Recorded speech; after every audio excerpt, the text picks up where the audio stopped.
Hello everyone, welcome back to your favourite YouTube channel educational hikes. आज हम बात करने वाले हैं part third chapter number second micro organism friend and foe की क्लास 8 साइंस का ये टॉपिक है। हमने 2 वीडियो इस पर्टिकुलर चैप्टर पे ऑलरेडी अपलोड कर दिया है, डिस्क्रिप्शन में आपको लिंक मिल जाएगा, वहां से जाके देख लेना। नाउ ये वीडियो बहुत ही मजेदार है और बहुत कुछ सिखा के जाएगा आपको। क्लास 8 के सारे क्वेश्चन आंसर भी इसमें समझ में आ जाएंगे आपको बिना उनको रटे। तो चलिए वीडियो को स्टार्ट करते हैं। Disease causing micro organism in animal, मतलब वो कौन से माइक्रो ऑर्गेनिजम्स होते हैं जो जानवरों में बीमारियां पैदा करते हैं।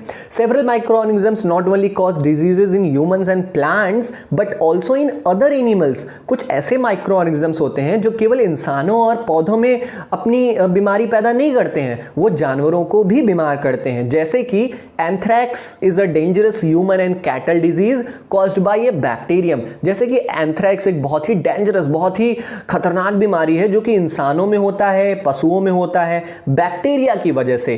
Foot and mouth disease of a cattle is caused by A virus. और भी बीमारियां जो पैरों में हो जाती हैं, पशुओं के मुंह में हो जाती हैं, वो वायरस की वजह से होता है। अब हम देखेंगे कि disease causing micro organisms in plants, कौन सी वो माइक्रो ऑर्गेनिजम्स हैं जो बीमारियां पैदा करती हैं पौधों में। देखते हैं। Several micro organisms cause diseases in plants like wheat, rice, potato, sugar cane, orange, apple and others. कुछ माइक्रो ऑर्गेनिजम्स होती हैं जो कि हमारे व्हीट, मतलब कि आप कह सकते हो गेहूं, चावल, आलू, सुगर केन, ऑरेंज, एप्पल और भी कई पौधों में लग के उन्हें बीमार कर देती हैं। The diseases reduce the yield of crops, और इन बीमारियों की वजह से वो जो पौधा होता है वो अपने फल नहीं दे पाता है या उत्पाद अपना कम कर देता है। अब हम 2.2 टेबल देखेंगे, इसमें हम सीखेंगे कि कौन सी बीमारियां कब होती हैं, कौन से माइक्रो ऑर्गेनिज्म से होती हैं और इनका मोड ऑफ ट्रांसमिशन क्या है, मतलब ये फैलती किसके माध्यम से हैं। और उनकी फिगर भी हमें दिया गया है उन बीमारियों। जैसे ये सबसे पहला फिगर आपको दिया गया है, सिट्रस है ये सिट्रस मतलब आंवला है ये, और आंवले में ये बीमार दिख रहे हैं, काला काला धब्बा हो गया है। नाउ सबसे पहली बीमारी है सिट्रस कैंकर। ये केवल खट्टे फलों में होता है, बैक्टीरिया की वजह से होता है और इसका मोड ऑफ ट्रांसमिशन क्या है, एयर। रस्ट ऑफ व्हीट, ये एक ऐसी बीमारी है जो फंगी की वजह से होता है, इसका मोड ऑफ ट्रांसमिशन क्या है, हवा और sheets. Now yellow vein of mosaic of भिंडी। अब भिंडी में ये बीमारी होती है जो कि वायरस की वजह से होता है। कौन से वायरस की वजह से, मैंने ये वायरस का नाम लिख दिया है, मोनोपैराटाइट बेगोमो वायरस है जो कि येलो वेन मोसाइक बीमारी को पैदा करता है और इसका मोड ऑफ ट्रांसमिशन क्या है, इंसेक्ट्स से ये फैलता है। Use of certain chemicals which kill the microbes. अब हम कुछ केमिकल्स के बारे में पढ़ेंगे जिनसे ये माइक्रो ऑर्गेनिजम्स मर जाती हैं या पैदा नहीं होती हैं। फूड पॉइजनिंग, सबसे पहले फूड पॉइजनिंग के बारे में जान लेते हैं। आपने सुना होगा कि किसी को फूड पॉइजनिंग हो गया और वो बीमार पड़ गया है। देखते हैं। Boojho was invited by his friend to a party and he ate a variety of food stuff. Boojho को उसके फ्रेंड ने इन्वाइट किया अपने पार्टी में और वहां पर वो क्या हुआ, बहुत सारी चीजें खाता है। ऑन रीचिंग होम, जैसे ही वो घर पे पहुंचता है उसको उल्टियां होने लगती हैं। ठीक है। He had to be taken to a hospital, उसको घर वाले हॉस्पिटल ले जाते हैं। The doctor said that this condition could be due to food poisoning. Doctor कहता है ये इसकी हालत किस वजह से हुई है, फूड पॉइजनिंग की वजह से हुई है। अब पहली सोचती है कि खाना कैसे जहर बन सकता है, खाना पॉइजन कैसे बन सकता है। अब हम पहली को बताएंगे कि खाना कैसे पॉइजन बन सकता है। Food poisoning could be due to the consumption of food spoiled by some micro organisms. Food poisoning क्यों होती है, वो अगर हम कोई ऐसा फूड कंज्यूम कर लें जो कि ऑलरेडी माइक्रो ऑर्गेनिजम्स ने जिन्हें खराब कर दिया है। तो micro organism that grow on our food sometime produce toxic substance, मतलब कुछ माइक्रो ऑर्गेनिजम्स ऐसी होती हैं जो हमारे अगर जो फूड, जो हमारी खाने की चीजें होती हैं, अगर उसमें वो पैदा हो जाएं तो टॉक्सिक सब्सटेंस, कुछ जहरीली पदार्थ छोड़ती हैं। These make the food poisonous, और यही जहरीली पदार्थ पूरे खाने को पॉइजनस बना देती है, जहरीला बना देती है। कॉजिंग सीरियस इलनेस, और कभी कभी बहुत ज्यादा बीमारी बढ़ जाती है, इससे यहां तक कि मौत भी हो जाती है। So it is very important that we preserve food to prevent it from being spoiled. इसलिए ये बहुत जरूरी है कि हम खानों को प्रिजर्व करके रखें, उसे बचा के रखें, उसको खराब ना होने दें। नाउ नेक्स्ट टॉपिक है फूड प्रिजर्वेशन, मतलब हम खाने को कैसे बचाएं। चैप्टर 1 में आपने पढ़ा है कि we have learned about the methods used to preserve and store food grains. हमने उन मेथड्स, उन तरीकों के बारे में समझा था जो कि कैसे हम अपने फसलों के जो हमारे अनाज होते हैं उसको हम कैसे बचा के रख सकते हैं कि वो सड़े ना। अब हम इस चैप्टर में पढ़ेंगे कि हम पके हुए खाना को कैसे बचाएं। You know that bread left unused under moist condition is attacked by fungus. हम जानते हैं अगर हम ब्रेड को या रोटियों को ऐसे ही खुला छोड़ देते हैं तो उसमें फंगस लग जाते हैं। फंगस मतलब उसमें कुछ माइक्रो ऑर्गेनिजम्स पैदा हो जाती हैं। माइक्रो ऑर्गेनिजम्स स्पॉइल और फूड, जो हमारे खाने को खराब कर देती हैं। Spoiled food emits bad smell, और खराब खाना एक बहुत ही गंदी बदबू को छोड़ता है और उसकी टेस्ट भी बहुत खराब होता है, उसका कलर भी चेंज हो जाता है। Is spoiling of food a chemical reaction? क्या खाना खराब होना एक केमिकल रिएक्शन है क्या? अब इस क्वेश्चन का आंसर हम देंगे।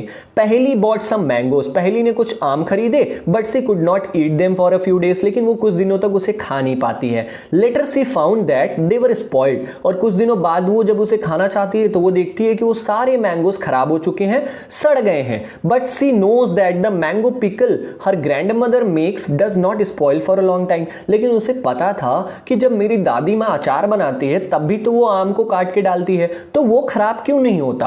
अब इस बात पे वो कंफ्यूज है। नाउ हम देखेंगे, let us study the common methods to preserve food in our homes. हम अपने घरों में खाने को कैसे बचा के रख सकते हैं, पके हुए खाने को, हम उन्हीं तरीकों के बारे में समझेंगे। We have to prevent it from the attack of microorganisms. हमें उन खानों को क्या करना है, माइक्रो ऑर्गेनिजम्स उसमें ना लग जाए जिससे हम बीमार ना हो, इसलिए हमें उन खानों को बचा के रखना है। अब कौन कौन से तरीके होते हैं? 5-6 तरीके हैं, मैं आपको बताता हूं। पहला है केमिकल मेथड। सबसे पहले हम क्या कर सकते हैं, salts and edible oils are the common chemicals generally used to check the growth of microorganisms. नमक और कुछ खाने का तेल ऐसा होता है दैट आर यूज्ड, वो आमतौर पे यूज होता है कि माइक्रो ऑर्गेनिजम्स ना लगे। नमक और तेल, आप जानते हो अचार में भी नमक और तेल का यूज होता है, इसी वजह से हमारे जो अचार होता है उसमें फंगस नहीं लगते हैं। Therefore they are called preservatives, और इसी के लिए साल्ट्स और एडिबल ऑयल मतलब नमक को और खाने वाले तेल को प्रिजर्वेटिव्स कहा जाता है। प्रिजर्वेटिव्स क्या होता है? अब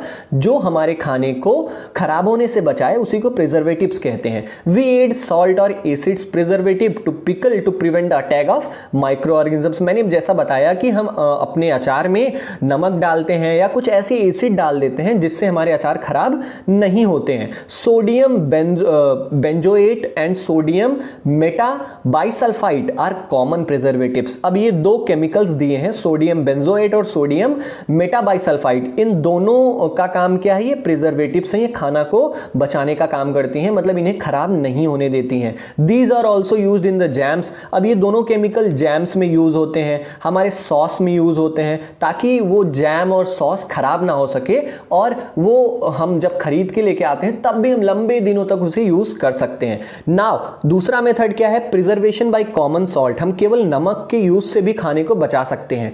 common salt has been used to preserve meat and fish for edges.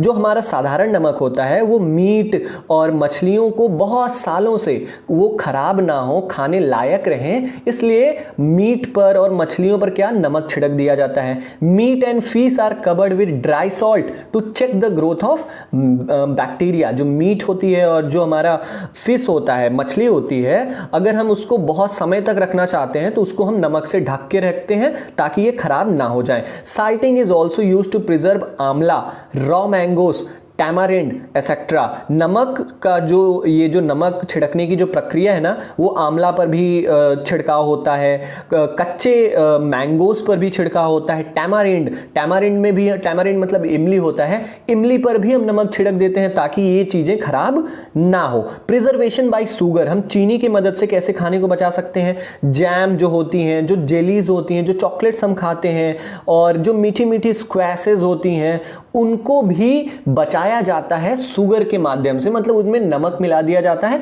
ताकि उसमें माइक्रो ऑर्गेनिजम्स पैदा नहीं होते हैं। क्या करता है शुगर क्या करता है? Sugar reduces the moisture. Sugar क्या करता है? नमी, जो पानी की मात्रा है वो कम कर देता है, जिसकी वजह से माइक्रो ऑर्गेनिजम्स या बैक्टीरिया पैदा नहीं होते और खाने को खराब नहीं करते हैं। नाउ चौथा मेथड क्या है? तेल और सिरके की मदद से भी हम खाने को क्या करते हैं? प्रिजर्व करते हैं, बचाते हैं। Use of oil and vinegar prevents spoilage of pickles because bacteria can not leave in such an environment. अब तेल और सिरका का यूज होता है अचार में ताकि बैक्टीरिया पैदा ना हो, क्योंकि बैक्टीरिया तेल और इन एसिडिक चीजों में सर्वाइव नहीं कर सकता है। Vegetables, fruits, fish and meat are often preserve by this method. सब्जियों को भी, फलों को, मछलियों को और मीट को भी इसी तरीके से तेल और सिरके की मदद से बैक्टीरिया पैदा ना हो इसलिए बचाया जाता है। हीट एंड कोल्ड ट्रीटमेंट्स, मतलब ठंडा और गर्म करके भी हम खानों को उसे बर्बाद होने से बचा सकते हैं, उसको खराब होने से बचा सकते हैं। You must have observed your mother boiling milk before it is stored और यूज्ड। तुमने देखा होगा कि तुम्हारी माँ क्या करती है, दूध को उबालती है, उसको प्रयोग करने से पहले या उसको रखने से पहले दूध को उबाल देती है ताकि वो फट ना जाए, ठीक है, और ताकि वो खराब ना हो जाए, क्योंकि boiling kills many microorganisms. Many microorganisms. Similarly, we keep our food in the refrigerator. क्योंकि पानी उबालना या खाने उबालने से क्या होता है, उसकी सारी माइक्रोऑर्गेनिजम्स मर जाती हैं। ऐसे ही अगर हम फ्रिज में खाने को रख दें तो वहां पे भी माइक्रोऑर्गेनिजम्स नहीं पैदा होंगे और हमारा खाना बचा रहेगा। क्योंकि इसका कारण क्या है, अगर बहुत ज्यादा टेम्परेचर लो हो जाता है, मतलब बहुत ठंडा जब हो जाता है, तब माइक्रोऑर्गेनिजम्स पैदा नहीं होते हैं। Now why does the milk that comes in packets not spoil. अगर हमने सोचा होगा तो ये हमारे दिमाग में जरूर आया होगा कि जो पैकेट का दूध होता है वो खराब क्यों नहीं होता। तो ये क्यों नहीं होता, ये पैस्चराइजेशन की वजह से होता है। इसकी माँ ने बताया कि वो जो दूध होते हैं वो पैस्चराइज होते हैं। अब ये पैस्चराइजेशन क्या है, बहुत इंपॉर्टेंट है, मैं ध्यान से सुनना। Pasteurise milk can be consumed without boiling. जो पैस्चराइज मिल्क होता है, जो पैकेट का दूध आता है, उसको बिना उबाले भी हम पी सकते हैं, क्योंकि उसमें कोई भी बीमारी पैदा करने वाली माइक्रोऑर्गेनिजम्स नहीं होती हैं। The milk is heated. अब पैस्चराइजेशन में क्या होता है, दूध को गर्म किया जाता है 70 डिग्री सेल्सियस में, मतलब बहुत ज्यादा डिग्री सेल्सियस पे उसे गर्म किया जाता है 15 से 30 सेकेंड तक, और उसके बाद उसे ठंडा कर दिया जाता है और तुरंत स्टोर कर दिया जाता है, इकट्ठा कर दिया जाता है, पैक कर दिया जाता है। बाय डूइंग सो, इस तरीके से हमारा माइक्रो ऑर्गेनिजम्स उस दूध में पैदा नहीं होता और दूध खराब नहीं होता। इस प्रोसेस को हम क्या कहते हैं, पैस्चराइजेशन कहते हैं। कैसे पैस्चराइजेशन, फिर से मेरे साथ बोलो। जब दूध को गर्म करके फिर से ठंडा कर दिया जाता है, उसी को पैस्चराइजेशन कहते हैं। समझ गए? चलो नेक्स्ट, छठवां तरीका देखेंगे कि कैसे हम खाने को बचा सकते हैं। बाय स्टोरेज एंड पैकिंग, मतलब उसको स्टोर करके उसको ऐसे कंडीशन में रख दिया जाए जहां पर वो खराब ना हो, या पैक करके भी अगर हम खाने को रखें ना, तब भी हम खाने को बर्बाद होने से बचा सकते हैं। जैसे कि हमने देखा होगा कि दीज डेज, इन दिनों ड्राई फ्रूट्स, जो काजू बादाम ये सब होते हैं ना, इवन वेजिटेबल्स, यहां तक कि जो हमारी सब्जियां भी होती हैं, वो क्या करते हैं, सील, पन्नियों में सील करके बेचा जाता है, ताकि कि उसमें माइक्रो ऑर्गेनिजम्स अटैक ना करें और वो खराब ना हो। नाउ नाइट्रोजन फिक्सेशन, बहुत ही इंपॉर्टेंट टॉपिक और बहुत ही मजेदार टॉपिक है, उतनी ही मजेदार तरीके से हम पढ़ेंगे। You have learned about the bacterium rhizobium in class 6 and 7। तुमने राइजोबियम बैक्टीरिया के बारे में अपने क्लास 6 और 7 में पढ़ा होगा, नहीं पढ़ा होगा तो मैं बताता हूं। It is involve in the fixation of nitrogen in leguminous plants. इनका काम क्या होता है, इनका काम ये होता है कि ये लेगुमिनस प्लांट्स क्या होता है, फलदार पौधे हम इन्हें कहते हैं, जैसे हमारा मटर का पौधा हो गया, ठीक है। लेगुमिनस प्लांट्स में ये नाइट्रोजन को फिक्स करती हैं। ये जो राइजोबियम बैक्टीरिया होती है ना, ये नाइट्रोजन को खींचती हैं और लेगुमिनस प्लांट्स का जो रूट होता है उसमें इकट्ठा करती हैं। Recall that rhizobium lives in the root nodules. Rhizobium कहां रहता है, वो रूट के नोड्यूल्स में रहता है। अब नोड्यूल्स क्या है, ये देखो आप फिगर देख रहे हो ना, ये नोड्यूल्स लिखा हुआ है, यही होता है नोड्यूल्स, और यही होता है राइजोबियम। वो एनवायरनमेंट से नाइट्रोजन को इकट्ठा करता है और पूरा नाइट्रोजन प्लांट्स को देता है। आगे हम पढ़ते हैं, रिकॉल दैट, ये हम पढ़ चुके हैं। Such as beans and peas, ये एग्जांपल दिया है कि जैसे बीन होता है, सेम हो गया हमारा, मटर हो गया, ये है leguminous plants with which it has a symbiotic relationship. Symbiotic relationship का मतलब क्या होता है, सिम का मतलब होता है टुगेदर, साथ साथ, और बायोटिक मतलब जीना, साथ साथ जीने को सिम्बायोटिक रिलेशनशिप कहते हैं। सिम्बायोटिक रिलेशनशिप एक ऐसा रिलेशनशिप होता है जिसमें किसी एक ऑर्गेनिज्म को फायदा हो। जैसे लेगुमिनस प्लांट्स के साथ जब राइजोबियम बैक्टीरिया रहता है तो लेगुमिनस प्लांट्स को बहुत फायदा होता है, क्योंकि राइजोबियम बैक्टीरिया नाइट्रोजन को फिक्स करता है। Sometimes nitrogen gets fixed through the action of lightning. जब कभी कभी हमारे बादलों में एकदम बिजली कड़कती है ना, उससे भी नाइट्रोजन, हमारी जो नाइट्रोजन की मात्रा है वो पौधों में बढ़ जाती है। अब ये कैसे होता है? जो हमारी नाइट्रोजन गैस होती है वो बिजली कड़कने के दौरान ऑक्सीजन गैस से मिक्स होती है और हमारे पौधों में जाके मतलब पौधे उसे खींचते हैं और लेग्यूमिनस प्लांट्स या और भी जो प्लांट्स हैं उनमें नाइट्रोजन की मात्रा बढ़ जाती है। But you know that the amount of nitrogen in the atmosphere remains constant. लेकिन तुम जानते हो क्या, जब नाइट्रोजन हमारी प्लांट्स खींचते हैं फिर भी नाइट्रोजन की मात्रा एटमॉस्फेयर में कम क्यों नहीं होती? अब हम यही पढ़ेंगे इसमें। नाइट्रोजन साइकिल क्या होता है ये पढ़ेंगे, इसमें आपको सब कुछ पता चल जाएगा।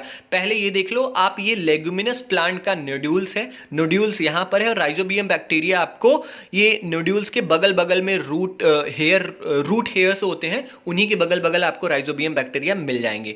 नाउ नाइट्रोजन साइकिल क्या है? साइकिल मतलब आप जानते हो घूम फिर कर वहीं पर आना। तो नाइट्रोजन एटमॉस्फेयर से स्टार्ट होता है फिर से एटमॉस्फेयर में जाता है, इसी को नाइट्रोजन साइकिल कहते हैं। अब देखते हैं, पढ़ लेते हैं इसको क्या है कि आवर एटमॉस्फेयर है 78% नाइट्रोजन गैस। हम जानते हैं हमारे वातावरण में लगभग ज्यादातर 78% नाइट्रोजन गैस है। Nitrogen is one of the essential constituents of all living organisms as part of proteins, chlorophyll, nucleic acids and vitamins. हम जानते हैं कि नाइट्रोजन बहुत ही महत्वपूर्ण हिस्सा है हर लिविंग ऑर्गेनिजम्स का, ठीक है, क्योंकि जो नाइट्रोजन होता है वो प्रोटीन्स में होता है, क्लोरोफिल में होता है, न्यूक्लिक एसिड्स में होता है, विटामिन्स में होता है। तो कहीं ना कहीं हम सारे लिविंग ऑर्गेनिजम्स नाइट्रोजन पे ही डिपेंड हैं। The atmospheric nitrogen can not be taken directly by plants and animals. जो एटमॉस्फेयर में हमारा नाइट्रोजन प्रेजेंट है, हम जानवर या हम इंसान उसे डायरेक्टली तो कंज्यूम कर नहीं सकते ना, क्योंकि हम हवा को पीते थोड़ी हैं कि नाइट्रोजन हमारे अंदर आ जाएगा। तो इसको हम कैसे लेते हैं देखते हैं इसको। Certain bacteria and blue green अलगी, कुछ बैक्टीरिया होती है और कुछ ब्लू ग्रीन अलगी का मतलब मैंने बताया था काई, ठीक है, ये मिट्टी में पहले से ही प्रेजेंट रहती हैं और क्या करती हैं, fix nitrogen from the atmosphere and convert into compounds of nitrogen. ये एटमॉस्फेयर से क्या करती हैं, नाइट्रोजन को खींचती हैं और मिट्टी में लाके उसे कंपाउंड्स ऑफ नाइट्रोजन में चेंज कर देती हैं। जब एक बार once nitrogen is converted into these usable compounds, एक बार जब ये नाइट्रोजन प्रयोग करने लायक बन जाता है ना मिट्टी में आके, तो it can be utilised by plants. ये पौधों द्वारा क्या कर लिया जाता है, उपयोग में लाया जाता है। फ्रॉम द सॉइल, मिट्टी से पौधे क्या करते हैं, मिट्टी में जहां पर नाइट्रोजन रहता है वो पौधे अपने रूट्स, अपने जड़ों के माध्यम से उसे खींचते हैं। अब उससे क्या होता है, nitrogen is then used for the synthesis of plant protein. अब इन नाइट्रोजन को लेके प्लांट्स प्रोटीन पैदा करती है और भी बहुत सारे कंपाउंड्स पैदा करती है। अब जो जानवर, animal feeding on plant get these proteins and other nitrogen compounds. अब जो जानवर इन पौधों को खाते हैं या इनके फल को खाते हैं, उनके अंदर ये नाइट्रोजन चला जाता है, ये प्रोटीन चला जाता है। When plants and animals die, और जब वही प्लांट्स या वही जानवर मर जाते हैं, तो बैक्टीरिया और fungi present in the soil convert the nitrogenous wastes into nitrogenous compounds to be used by plants again। और जब यही प्लांट जिनके अंदर नाइट्रोजन होता है या जो एनिमल्स जो नाइट्रोजन को खा चुके हैं, जब ये मर जाते हैं तो बैक्टीरिया और फंगी जो कि मिट्टी में ऑलरेडी प्रेजेंट रहता है, ये नाइट्रोजीनियस वेस्टेस को कन्वर्ट कर देता है नाइट्रोजीनियस कंपाउंड में, और ताकि पौधे, जो दूसरे पौधे हैं, उसको फिर से यूज कर सकें। सर्टेन अदर बैक्टीरिया, कुछ अदर बैक्टीरिया, कुछ और भी बैक्टीरिया होती हैं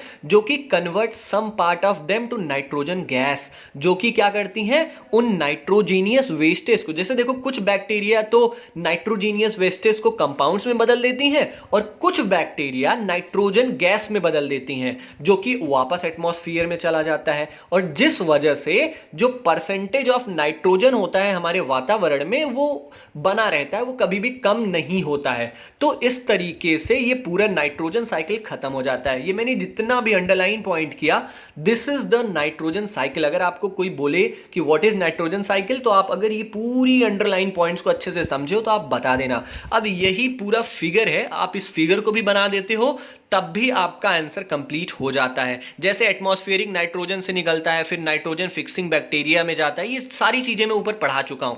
आप एक बार फिगर देख लेना, आपको समझ में आ जाएगा। तो इस तरीके से ये चैप्टर ओवर होता है। चैप्टर के क्वेश्चन आंसर हम नेक्स्ट पार्ट में अपलोड करेंगे। तब तक के लिए जय